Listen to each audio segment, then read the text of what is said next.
Patricio, estás en el... Amigas, amigos, hoy día un día muy especial, es 1 de mayo. En el mundo entero se conmemora el Día Internacional de los Trabajadores, la fecha que dio origen a esta conmemoración, y digo bien, conmemoración más que celebración, es el movimiento que se extendió por los Estados Unidos exigiendo la jornada laboral de 8 horas. Recuerden que antes se laburaba en todo el mundo jornadas extenuantes, casi sin límite. Y los trabajadores exigían 8 horas de trabajo, 8 horas de recreación, 8 horas de descanso. En Chicago hubo una provocación policial en contra de los líderes anarcosindicalistas del movimiento. Hubo algún policía muerto. Llevaron a un juicio con montaje a estos dirigentes, eso ya está demostrado hoy día. Varios de ellos fueron condenados a muerte y otros a prisión perpetua o largas condenas. Ese es el origen de este día. Pero es un día muy importante porque muchas de las grandes conquistas sociales, laborales que tenemos en todo el mundo se han conmemorado en este día.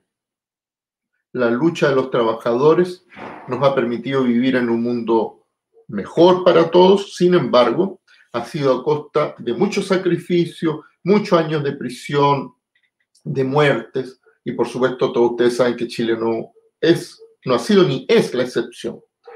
Hoy día tenemos un programa especial por el 1 de mayo, en que tenemos invitado a nuestro contertulio ya habitual, don Juan Carlos Gómez Leighton, historiador, y a nuestro amigo, compañero Ramón López, presidente de la Central Clasista de Trabajadoras y Trabajadores.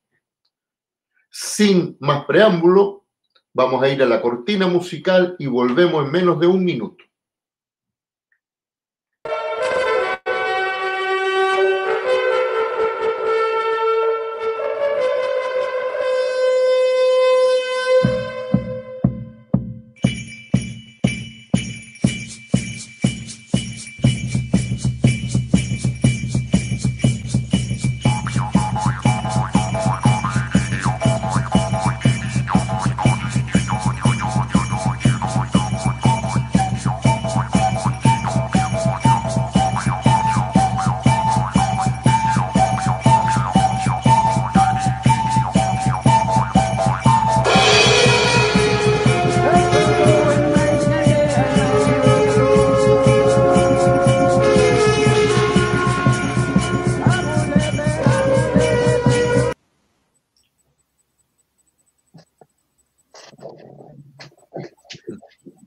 Estimado Ramón, estimado Juan Carlos, bienvenidos a un nuevo programa del diario digital Rojo, hoy día, como decía, dedicado a la conmemoración internacional del Día de los Trabajadores. Y si ustedes me permiten, voy a empezar conversando unos minutos con Ramón López, presidente de la Central Clasista de Trabajadores y Trabajadoras. Ramón, ¿qué crees tú que hay que resaltar hoy día? ¿Cuáles son las demandas más urgentes, más necesarias, más exigidas por el mundo del trabajo de los y las trabajadoras? Buenas tardes, gracias por la invitación. Bueno, nosotros tenemos una demanda grande en cuanto a temas, pero lo más importante a mi entender es que hoy día la crisis podemos tener muchas demandas, qué sé yo, y programas. El problema es cómo lo logramos, digamos. Y esa es la dificultad, y eso es lo que nosotros tenemos que entrar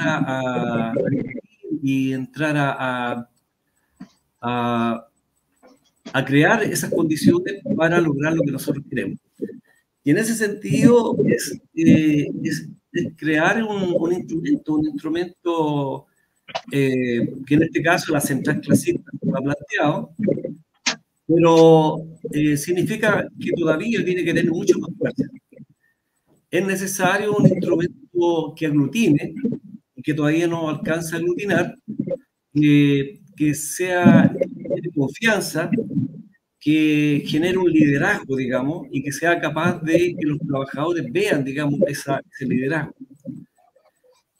Porque hoy día es un problema más político-social que las demandas por sí mismas, ¿ya? Podemos repetir, tenemos muchas demandas que son interesantes, por ejemplo, que hoy día son importantes en la clase trabajadora. Por ejemplo, el artículo 161, donde la empresa o esa norma es un elemento que te echan gratuitamente, digamos, o la forma que tienen para echarte a las personas, a los trabajadores. El subcontrato, que también es una forma de poder empobrecer, digamos, la clase trabajadora. Bueno, hay bastante, por ejemplo, hoy día la ley de la sala cuna que está en el Congreso y que busca la privatización de la educación parvulera municipal. Hay muchas demandas que hoy día son necesarias, pero es necesario generar esa condición. Y por eso que nosotros, dentro de lo que hoy día planteamos, es generar un congreso, trabajar un congreso, en la cual nos planteamos qué sindicatos necesitamos o qué organizaciones necesitamos para cambiar este modelo, para cambiar la condición actual que nosotros tenemos. Es decir, instalar nuestras demandas en la sociedad, porque hoy día no alcanzamos a instalarla. Romper el cerco, en realidad. Y para romper el cerco tenemos que tener una bastante fuerza para romperlo, digamos, porque el cerco está controlado por los grandes ricos de este país, digamos. Los que tienen hoy día la fortuna, digamos, de este país. Un grupo económico, digamos. Entonces, eso es quizás lo más relevante que nosotros podemos constituir, o sea, hoy día constituir o plantearle, por un lado. Y por otro lado, está ligado también que hoy día interpelamos a las federaciones, a los sindicatos, a las confederaciones en general, a levantar esa plataforma, una plataforma de lucha, ¿no? Y invocar a todos los dirigentes, confederaciones y organizaciones, digamos, honestas, que tengan la voluntad de cambiar el actual Estado. Eso. Ok, muchas gracias. Vamos a pasar con nuestro amigo Juan Carlos.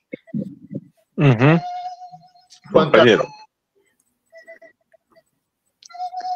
Es evidente. A ver, lo que yo plantearía, en primer lugar, sería una suerte de visión de conjunto de qué ocurre con la clase trabajadora y el movimiento sindical, obrero, internacional, en el contexto de una sociedad mundializada neoliberal.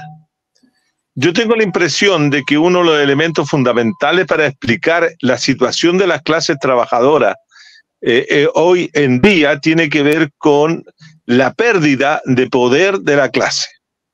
Si nosotros comparamos el periodo desde que se surge el movimiento de Chicago y posteriormente todo lo que es el siglo XX y lo que es el periodo del capitalismo fordista y de la época dorada del capital hasta los años 73, 75 del siglo pasado, nosotros apreciamos que la fuerza del trabajo tenía una capacidad de discutir, no de igual a igual con el capital, pero sí entraron en una capacidad de confrontación de poderes y poderes donde el capital tenía que subordinarse muchas veces a los planteos que hacía el mundo del trabajo. o el trabajo en específico.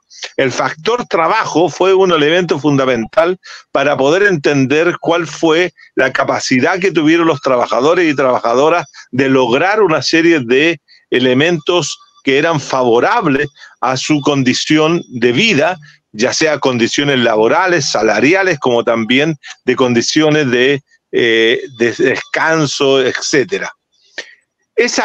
Esa condición de poder de la clase trabajadora, a partir de lo que se conoce como la revolución conservadora neoliberal a partir de los años 80, y en el caso chileno a partir de lo que fue el golpe de Estado de 1973, que destruye y pulveriza lo que es la fuerza del factor trabajo y de los trabajadores en la sociedad chilena, puso a los trabajadores nuevamente en una situación de subordinación total y completa. Y eso es lo que explica que durante estos últimos 50 años, 40 años a nivel mundial, 50 años a nivel chileno, la clase trabajadora se encuentra hoy día en una situación desmembrada, en una situación paupérrima, en una situación que cuesta cómo recuperar esa capacidad de lucha que la clase trabajadora y el movimiento sindical y el movimiento popular tuvieron en su momento. Y uno lo observa en lo que es hoy día, en lo que son las conmemoraciones de los 1 de mayo, como también en cada una de las distintas marchas o distintas actividades que se realizan, el número de trabajadores es cada vez menor o es muy disminuido en relación al número de trabajadores que hay en Chile. Y no solamente en Chile, sino también en otros lugares. Claro, hoy día se activaron distintos movimientos sindicales, como en Argentina, para enfrentar todo lo que significa Milei y todas las tareas, todas las políticas. En Francia también hubo una serie de manifestaciones, y así encontramos que todavía el movimiento trabajadores tiene alguna potencia para discutir y plantearse frente al capital. Sin embargo, y a pesar de aquello, vemos que cada vez los trabajadores están menos sindicalizados, los trabajadores están menos dispuestos a salir a la lucha y a la lucha que busque la transformación, están mucho más siempre ligados a mantener ciertas situaciones para no arriesgar temas de trabajo, etcétera. Entonces, lo que decía el compañero Ramón con respecto a la necesidad de refundar, reestructurar, reestablecer o resignificar lo que es el sindicalismo, es una urgencia política y social hoy, con el objetivo de que el factor trabajo vuelva a ser un contrapoder real y efectivo frente al capital. Hoy día el factor trabajo no lo es, y esa es su debilidad, y esa es la forma como el trabajo, el factor capital domina al trabajo. De manera entonces que yo considero que estas celebraciones, estas conmemoraciones, estas actividades tienen que recoger la historia del movimiento trabajador, recoger sus gestas para alimentar una cultura de lucha y no de recreación, no una lucha de celebración, como si fuera esto un momento festivo, como lo hizo ver la Central Unitaria de Trabajadores hoy día, que terminó el acto bailando cumbia o haciendo un acto festivo sin tener consideración que el 1 de mayo, todos los 1 de mayo desde 1886 en adelante, se celebra la lucha de los trabajadores, la lucha social, política, económica, cultural de los trabajadores, y especialmente son momentos de unificar los criterios para poder construir una patria trabajadora, una patria que haga una república de trabajadores, una república socialista de trabajadores, porque ese debe ser el horizonte. Si no tenemos ese horizonte, no vamos a poder, ¿cierto?, construir un nuevo movimiento obrero. Tenemos que recuperar, digo yo, el poder de la clase, volver a ser de la clase trabajadora un contrapoder real y efectivo, como fue el contrapoder que se gestó y se desarrolló entre 1917, cuando surge el Estado Social ruso con su revolución soviética, hasta su caída. La caída en 1991 de la Unión de Repúblicas Socialistas marca al movimiento obrero internacional, marca al movimiento socialdemócrata inclusive, y todos los que son los proyectos que devienen del mundo trabajador se ven detenidos o se ven marginados. Hoy día, ¿cierto? Hoy día hay que volver a recuperar ese poder, ese contrapoder, ese poder que es capaz de disputar al capital elementos fundamentales. Mientras no le discutamos, no logremos, ¿cierto?, que el capital ceda frente a las presiones de los trabajadores, no vamos a constituir un movimiento fuerte. Eso yo tengo la impresión de que debieran ser todos los 1 de mayo, la construcción de poder obrero sindical, de trabajadores, en todas las áreas que hoy día, ¿cierto?, se ha diseminado el trabajador, en todos los aspectos.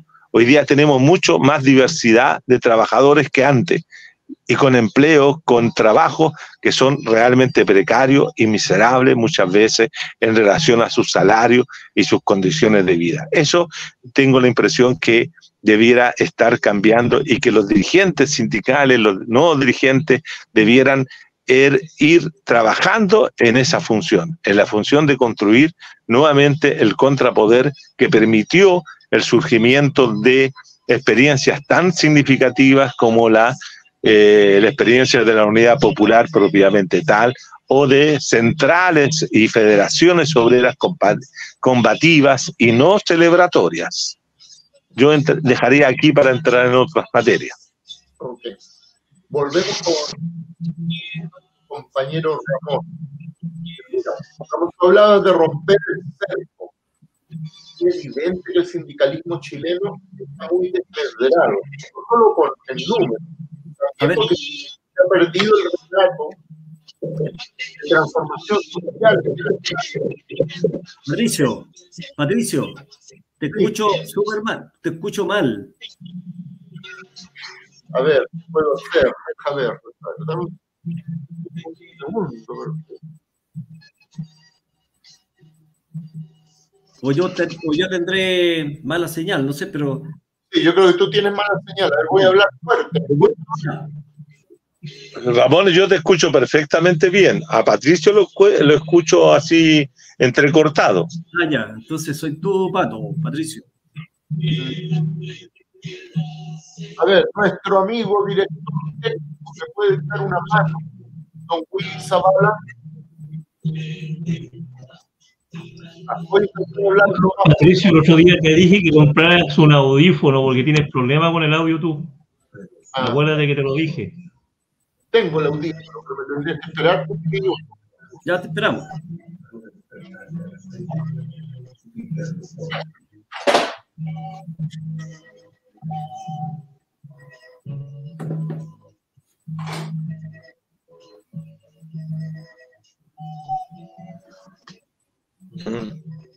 Ramón, di lo que tú quieras decir para avanzar, ¿sí? Sí.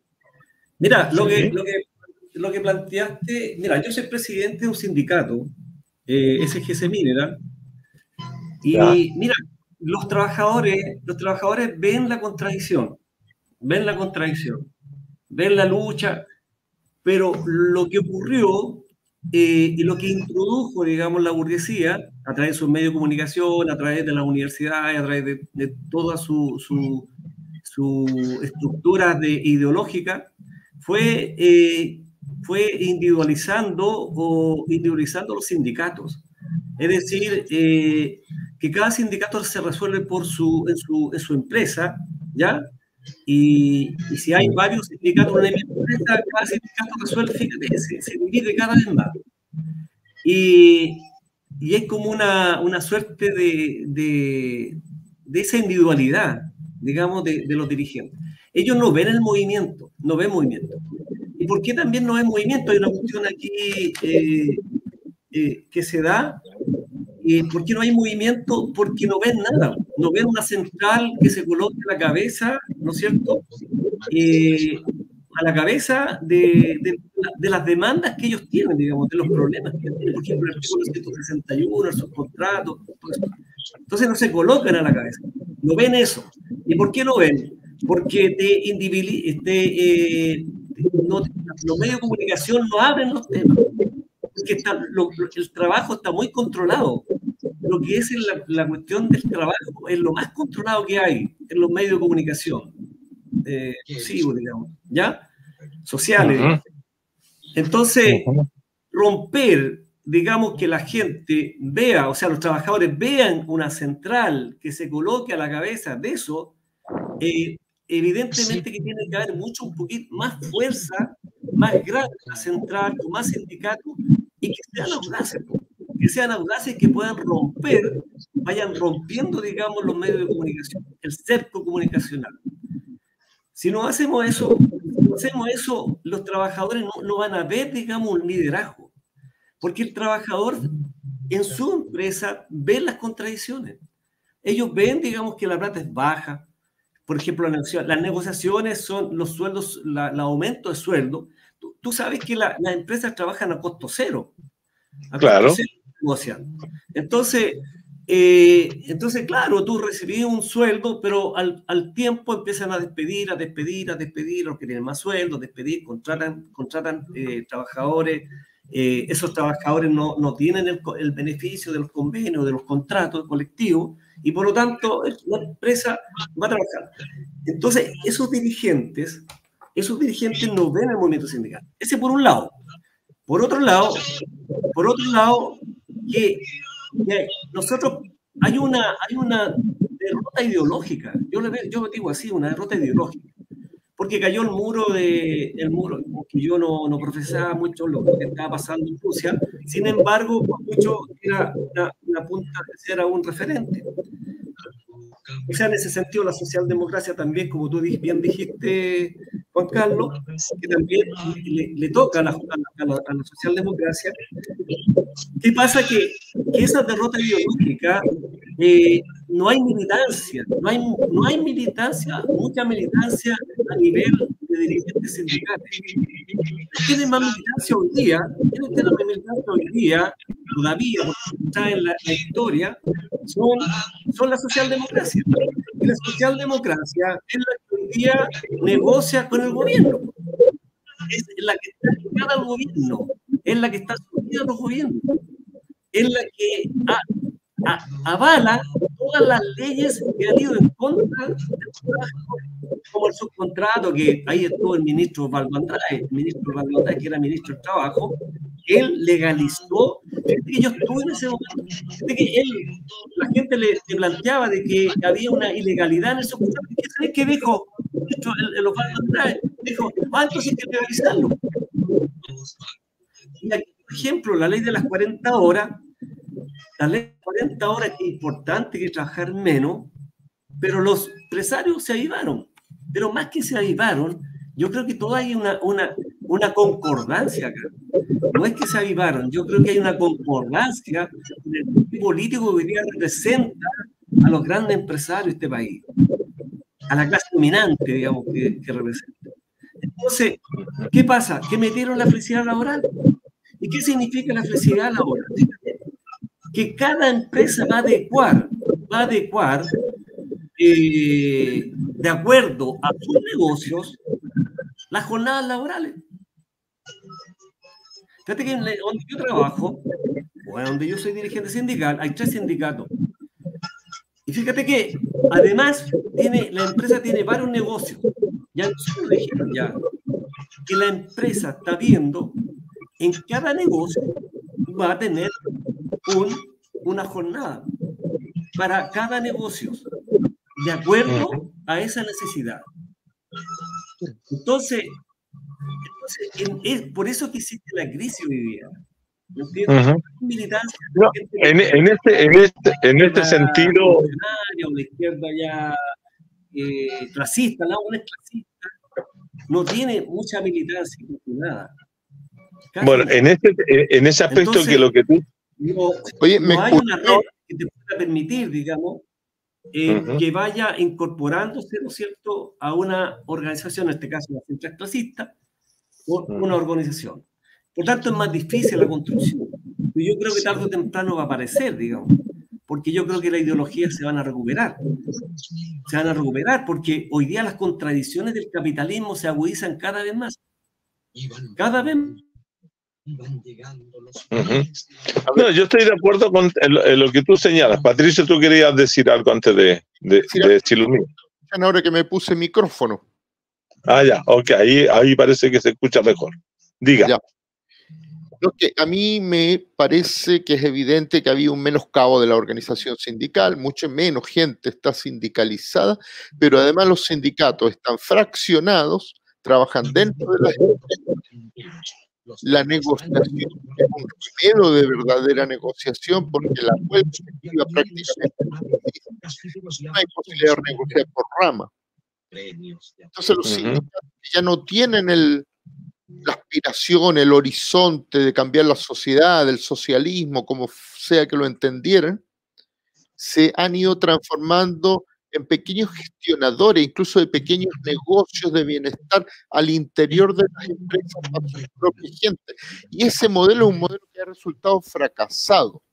Este es el modelo neoliberal de sindicalismo que hay que superar. Esa es mi opinión, quiero saber la tuya. Sí. Mira, yo estoy de acuerdo con lo que tú planteas y también con lo que decía el compañero Ramón, porque fundamentalmente lo que hay que entender para hacerlo expreso y para que los compañeros y compañeras que nos están escuchando también se comprenda la situación. Porque muchos de los compañeros a los cuales nosotros llegamos, hablamos, son compañeros que no conocieron lo que fue el proceso de la Unidad Popular en su momento, ni tampoco gran parte de lo que ha sido la dictadura, porque ya son compañeros de aproximadamente de 30, 35, 40 años, y para ellos la dictadura parece ser que es bastante lejana. Lo que hay que decir, compañeros y compañeras, que el golpe de Estado perpetrado por las Fuerzas Armadas y Carabineros de Chile en concomitancia y complicidad con el imperialismo norteamericano y de la oligarquía y la clase dominante chilena con algunos sectores medios, fue contra el proyecto obrero, fue contra los trabajadores, fue contra todo lo que habían logrado construir a lo largo de los años de los años del siglo XX y lo que habían logrado construir entre el 70 y 73 la clase trabajadora organizada en sus centrales, sus federaciones, sus sindicatos, etc. Fue un golpe de Estado contra la clase trabajadora. Y por lo tanto, todo lo que se construye posteriormente es para dejar a la clase trabajadora y a los trabajadores en general, ¿cierto?, en una indefensión total. Lo que tú dices de la creación de la subcontratación, la flexibilización, todo eso implica siempre un menoscabo para los trabajadores. Y al mismo tiempo, al desarrollarse el interior de la sociedad chilena, como en otras sociedades, una sociedad neoliberal donde pone el acento fundamentalmente el individualismo y no en lo colectivo, en lo comunitario, va a generar la condición de que el movimiento sindical se va a fragmentar y van a aparecer, como bien dices tú, en tu propia organización, en tu propia fábrica, empresa, existen 3 y se pueden encontrar hasta 4 o 5 sindicatos que en vez de generar una unidad y una potencia en ese sentido, genera una debilidad y se negocia en forma particular y los patrones pueden dominar aquello. Eso es una realidad efectiva.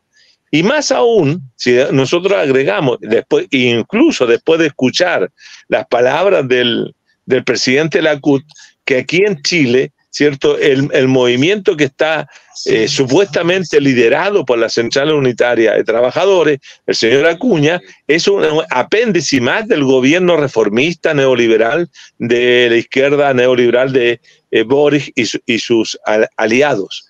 Y eso hace que no sea el único, sino que a lo largo de los 30 años de la democracia protegida, esa situación de los trabajadores ha estado siempre supeditada al orden neoliberal. Y lo que se trata, indudablemente, que es construir una alternativa unitaria que permita a los trabajadores y trabajadoras convertirse primero en un actor incidente en la política nacional. Lo que yo observo es que los trabajadores no son un actor incidente en la política nacional y por lo tanto no influyen, no tienen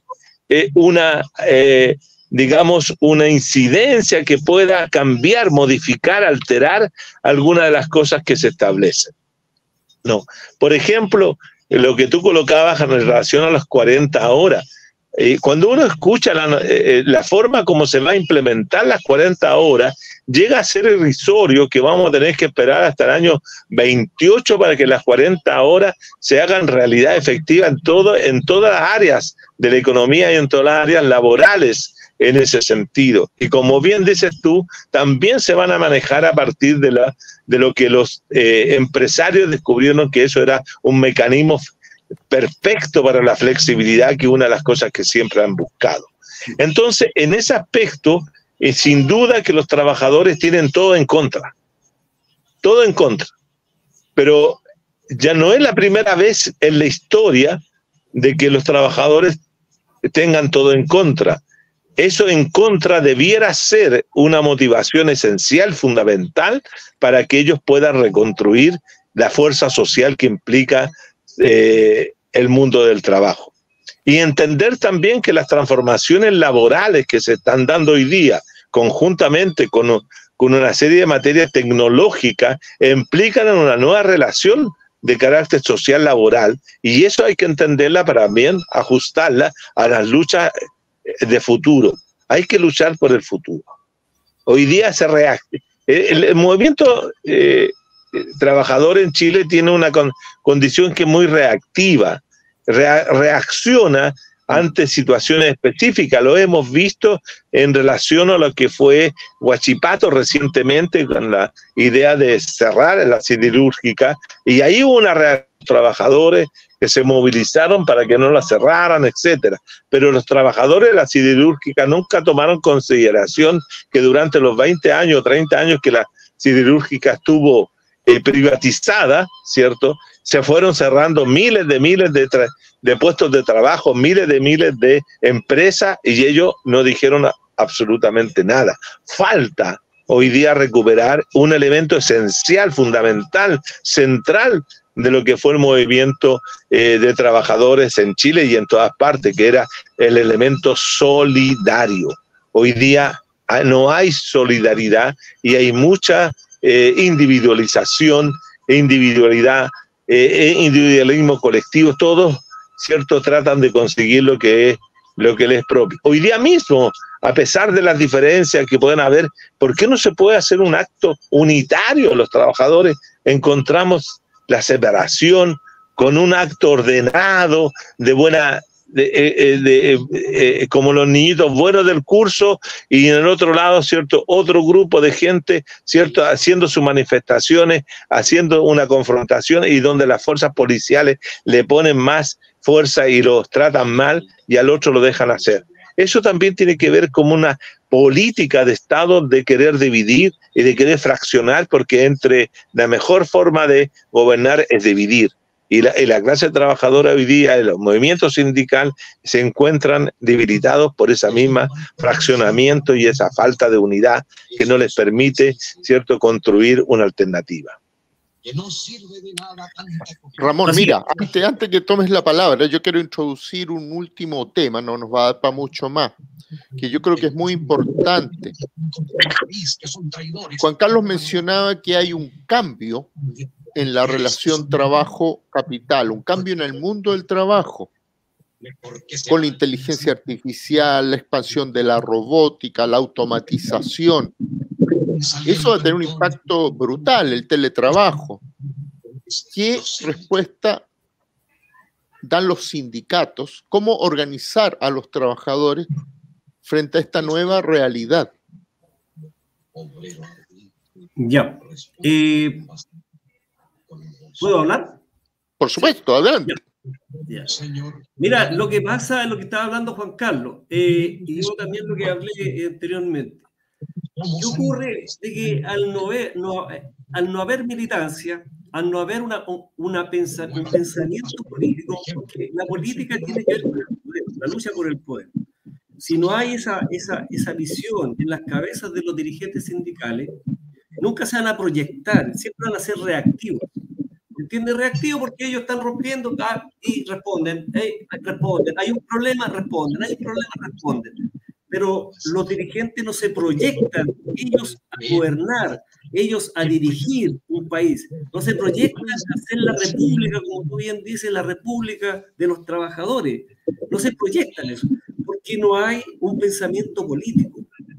No hay, ¿y quién genera ese pensamiento político? Son los partidos. Los partidos, porque los partidos son una expresión de poder, una expresión de poder. Entonces, eso es lo que ocurre. Entonces, cuando tú me preguntas de la inteligencia artificial, los compañeros están planteándose eso los trabajadores. Estoy hablando de los trabajadores se están planteando la inteligencia artificial porque todavía no la ven, ¿ya? No la ven el efecto que va a tener. Y aún más, fíjate, yo he pensado respecto de la inteligencia artificial y la revolución digital, que la verdad yo creo que hay que trabajar harto luego eso, porque sería un elemento muy importante, porque sabes que la inteligencia artificial va a romper el ciclo de la mercancía, ¿ya? El mercancía, yo vendo eso, dinero, mercancía, dinero, ¿ya? Dinero, mercancía, dinero, ese ciclo se va a romper.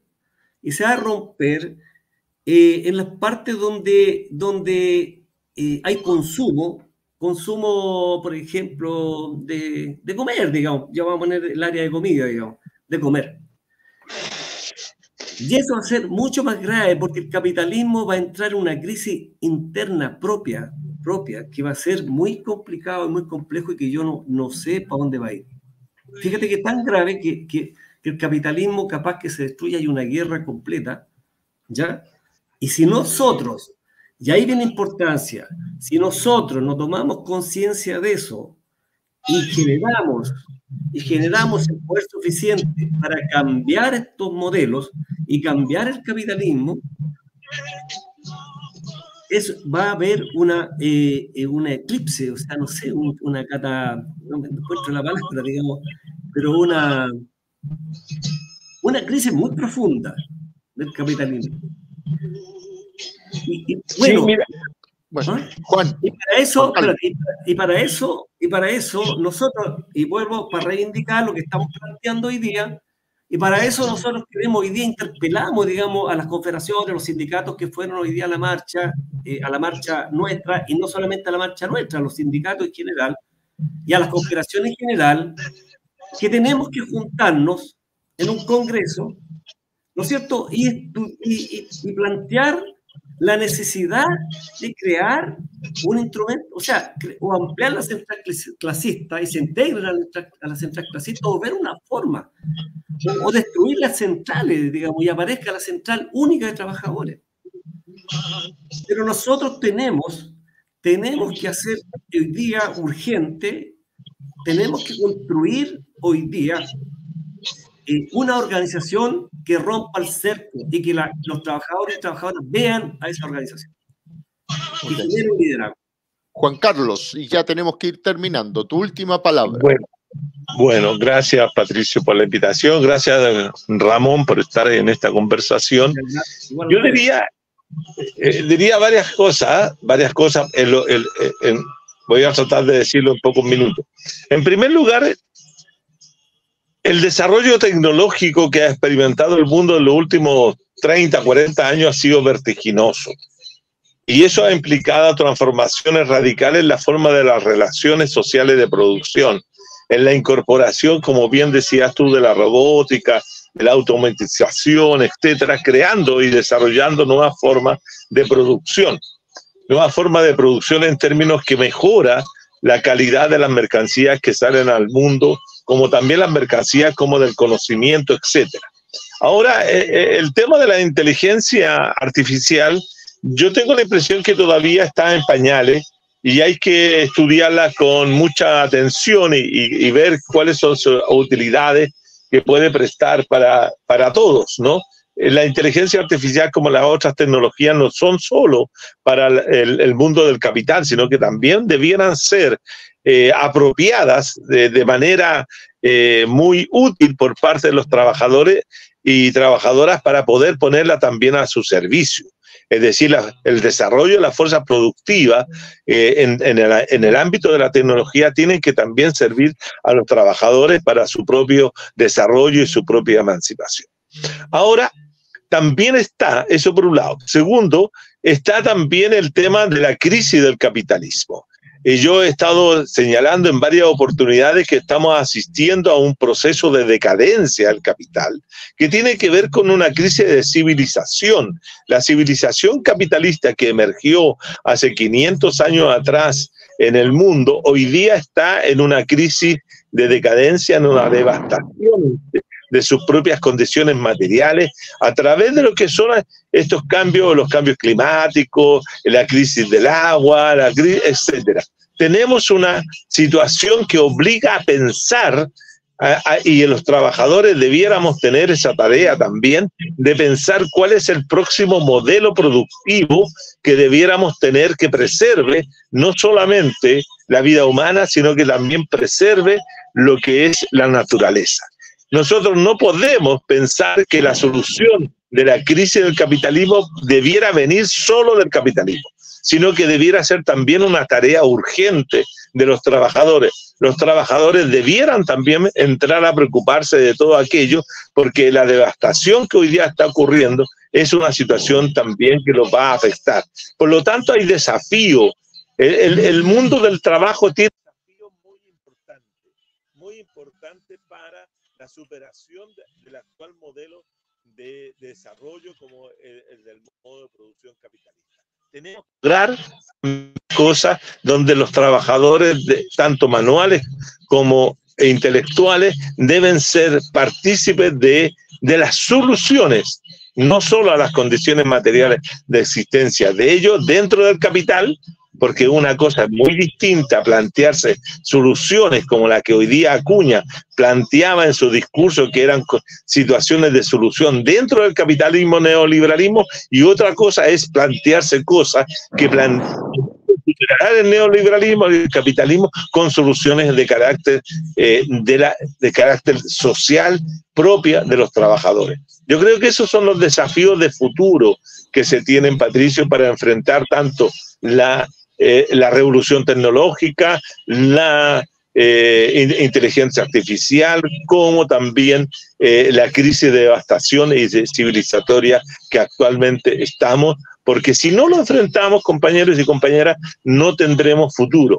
Yo he dicho en otra oportunidad que vivimos en un eterno presente, y ese eterno presente es el neoliberalismo. Si no rompemos con ese eterno presente, no vamos a construir el futuro. Así es. Ok, muchas gracias por su participación. Yo sé que apenas hemos dado unas pinceladas y hemos abierto varios temas, cada uno de los cuales debería dar para alguna conversación en profundidad, pero por lo menos es importante partir y no simplemente perseguirnos como un perro la cola pensando que estamos haciendo algo, sin salir del rincón de comodidad o del rincón de incomodidad sin pensar que hay otras cosas, que la vida está en otra parte, como escribió alguien. Así que les agradezco mucho a Juan Carlos Gómez Leighton, a Ramón López, la buena voluntad de haber estado aquí juntos conversando, y los dejo invitados para otra ocasión. Muchas gracias. Gracias. Yo le agradezco. Sí. Gracias. Sí.